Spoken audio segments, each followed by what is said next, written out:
time she's really proud of her country. I don't have a problem. We took this country by terror away from the Sioux, the Apache, the Arawak, the Comanche, the Arapaho, the Navajo. Terrorism. We took Africans from their country to build our way of ease and kept them enslaved and living in fear. Terrorism. We bombed Grenada and killed innocent civilians, babies, non-military personnel.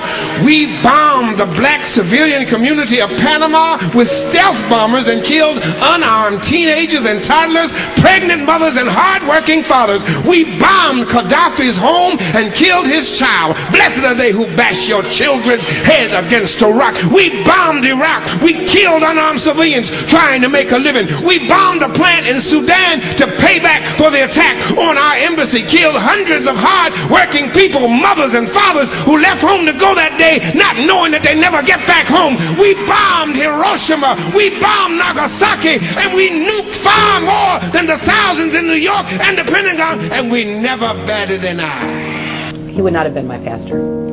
After that, you know, you don't choose your family, but you choose what church you want to attend. Violence begets violence.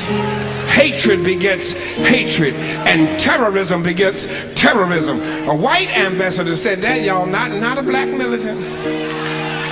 Not a reverend who preaches about racism. An ambassador whose eyes are wide open and who's trying to get us to wake up and move away from this dangerous precipice upon which we are now poised.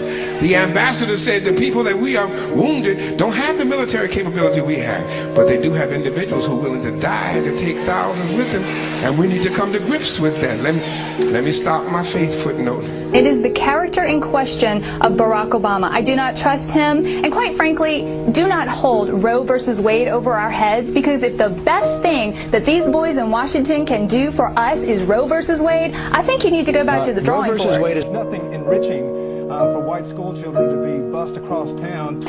In order to address the issues, you have to first address the character. For we have a choice in this country. We can accept a politics that breeds division and conflict and cynicism. We can tackle race only as spectacle, as we did in the O.J. trial, or in the wake of tragedy, as we did in the aftermath of Katrina, or as fodder for the nightly news.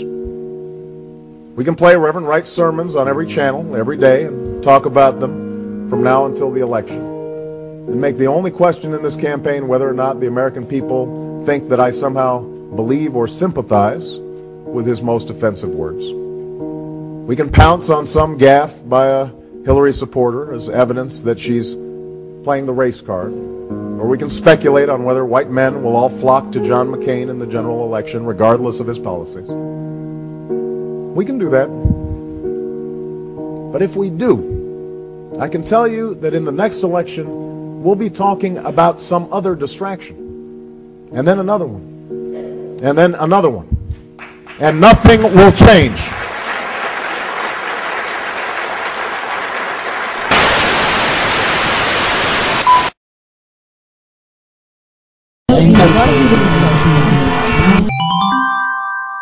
Are you sure?